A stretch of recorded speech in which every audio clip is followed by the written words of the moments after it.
दोस्तों नमस्कार, आप सबका स्वागत है एक बार फिर से उस सीरीज में जो हम लगातार आप लोग के बीच में लेकर आ रहे हैं। और हमारे साथ एक बार फिर से जुड़े हुए हैं पंकज कुमार जी।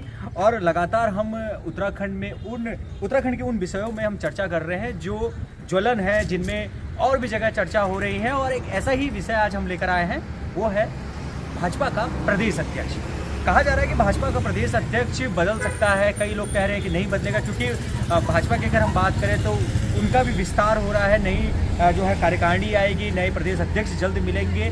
जानते हैं पंकज भैया से कि उनको क्या लग रहा है कि क्या महेंद्र भट्ट की अगर कहीं की छुट्टी होने वाली है या फिर वही रहेंगे या नए प्रदेश अध्यक्ष भाजपा को मिलेंगे। तो पंकज भैया से जानते भैया आपको क्या लगता है, क्योंकि अभी तक तो कुछ लोग कह रहे थे कि नहीं रिपीट होगा, लेकिन अब बिल्कुल विराम सा ऐसा लग गया। सब कह रहे हैं कि महेंद्र भट्ट की लग रहा है छुट्टी होगी। आपको क्या लगता है? देखिए, अभी तक कुछ समय पहले तक, ये लगभग 1 महीने पहले तक तो लग रहा था कि महेंद्र भट्ट वापस रहेंगे। और ये भी कहा रहा था कि कहा जा रहा था कि वे सबके फेवरेट हैं। उनके कार्यकाल में बहुत से जो हैं वो चुनाव जीत गए, नगर निकाय जीत गए। हालांकि 2 उपचुनाव जो थे वो हार गए थे, अपनी सीट महेंद्र भट्ट नहीं बचा पाए थे। लेकिन फिर भी बीजेपी वाले इस बात को लगातार कह रहे थे कि मुख्यमंत्री की चाहत जो है वो महेंद्र भट्ट हो सकती हैं। और संगठन में भी उनको लेकर ये कहा जा रहा था कि रिपीट होंगे। लेकिन पिछले कुछ समय में आपने देखा होगा जिस तरीके के उनके बयान रहे और जो विवाद उनसे जुड़ते गए उन बयान देने के बाद, चाहे उनके द्वारा मीडिया को चेतावनी दी गई हो, उसके बाद उन्होंने सड़क छाप कह दिया हो। वो सड़क छाप तो उनके ऊपर ऐसा चिपक गया है कि ये समझिए कि उससे पहले भले ही लोग उनका इस्तीफा ना मांग रहे हों, लेकिन अब तो प्रदेश उत्तराखंड में कई ऐसे लोग हैं, अगर आप वीडियो डाल के देखें और उसमें महेंद्र भट्ट की अगर फ़ोटो भी हो तो उस पर जिस तरीके से कमेंट लोगों के आने लगे हैं सोशल मीडिया पे, उससे साफ लगता है नाराज़गी है और सीधे तौर पर इस्तीफा मांगते हैं। वो भले ही उनको राजनीति से कोई लेना देना हो ना हो, ये इससे लगता है कि एक व्यक्ति के लिए कितनी नाराज़गी लोगों में है। अगर मैं भी अपने कई वीडियो में उठा के देखूँ, इंस्टाग्राम में हो या फिर फेसबुक पे, उसमें कई बार तो ऐसे वो आते हैं, अरे जल्दी हटाओ, कब हटा रहे हो, कब हटाएंगे। तो ये तमाम चीज़ें हैं जिसको देखते हुए लगता है नाराज़गी है। और मेरे को तो लगता है कि कई ऐसे लोग भी होंगे जो कमेंट करते होंगे जिनको राजनीति के बारे में नहीं होगा, लेकिन उनको ये तो पता ही होगा कि इन्होंने क्या बयान दिया था। तो मुझे लगता है कि इनका जो बयान था वो इनके खिलाफ चला गया है और मुझे नहीं लगता कि बीजेपी जो है इनको रिपीट करेगी। नहीं, एक तो बयान बैक टू बैक कुछ ऐसा लगता है आपको कि हुआ? एक तो बयान हुआ, उसके बाद फिर बॉबी पवार ने एक प्रेस कॉन्फ्रेंस कर दी, उसने और आरोप लगा दिए।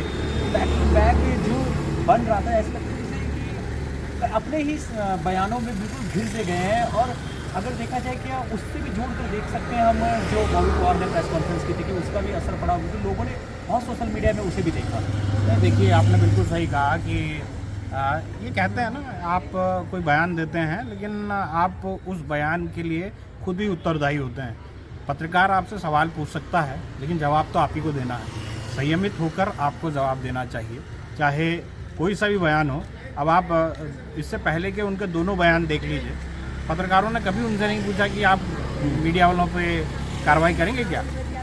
उन्होंने खुद अपने आप से इस बात को कहा कि जो है अब जो मीडिया, जो अखबार में, सोशल मीडिया में या फिर टीवी पे अगर कोई ऐसा चलाता है तो उन पर कार्रवाई की जाएगी। हालांकि बाद में वो उस चीज़ से पलट गए, वो अलग बात है, वो दीगर बात है। उसके बाद दूसरा बयान आया उनका, और मुझे याद है कि जब पत्रकार ने उनसे पूछा कुछ और था, उन्होंने बोला कि गैरसैंण में, पत्रकार ने पूछा कि गैरसैंण में लोग इसको लेकर आंदोलन कर रहे हैं। तो उस पत्रकार ने ये थोड़ा बोला कि आप सड़क छाप बोलो, सड़क छाप तो आपने बोला ना।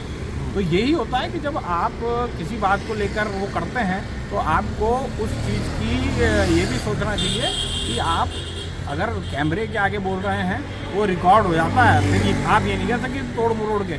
वीडियो कभी गलत नहीं बोलता, वीडियो को आप तोड़ मरोड़ के पेश नहीं कर सकते, और वो भी अगर फ्लो में हो। फ्लो में आप देख लीजिए, महेंद्र भट्ट के जितने बयान हैं वो बिल्कुल फ्लो में हैं।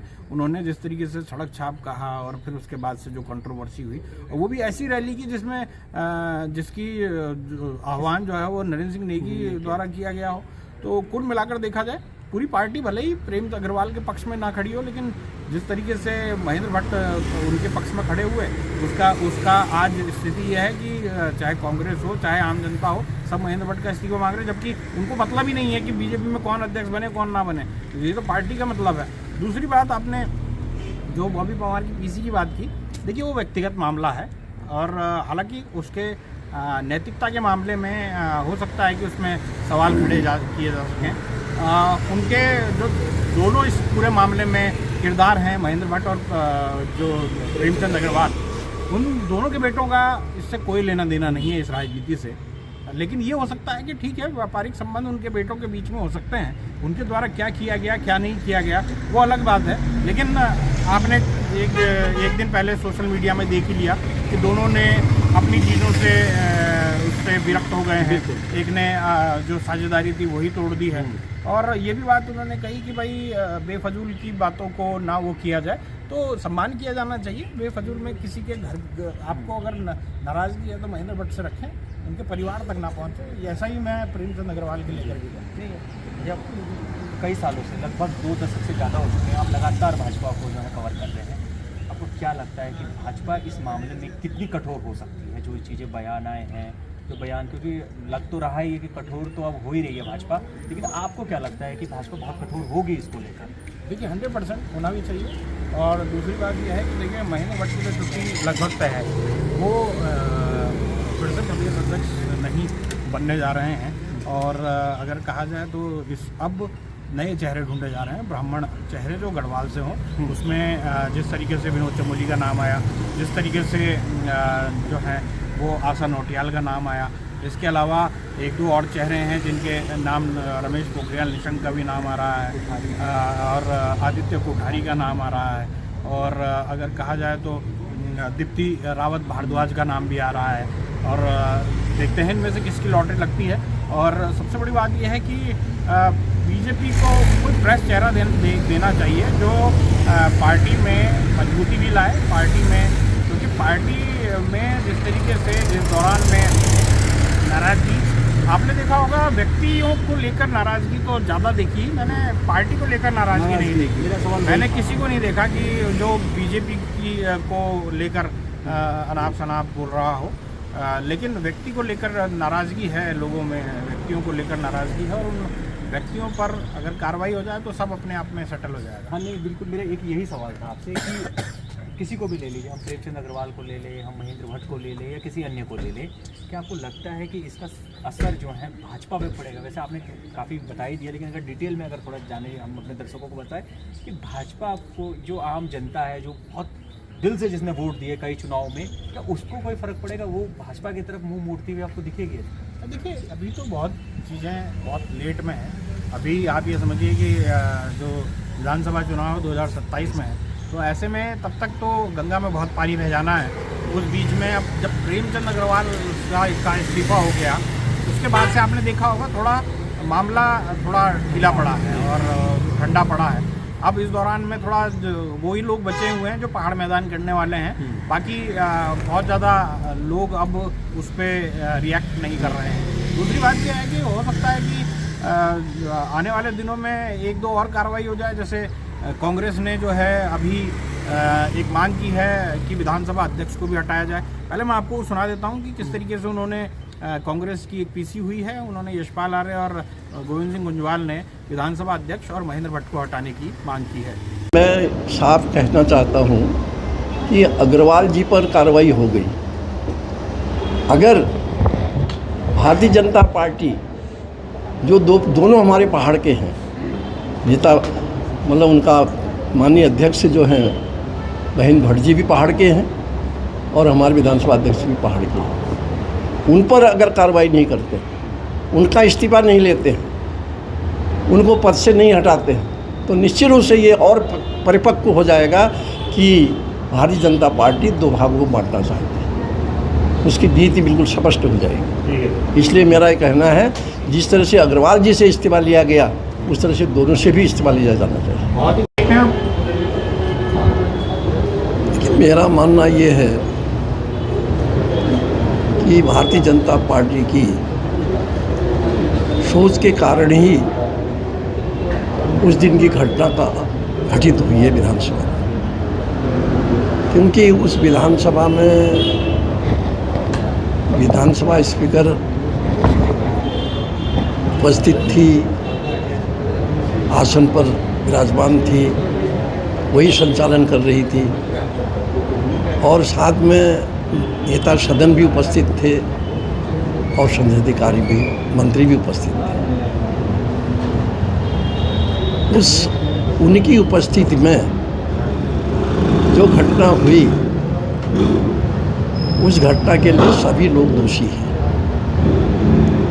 और मुख्य रूप से मैं सबसे बड़ा दोषी अगर किसी को मानता हूँ, वो स्पीकर को मानता हूँ,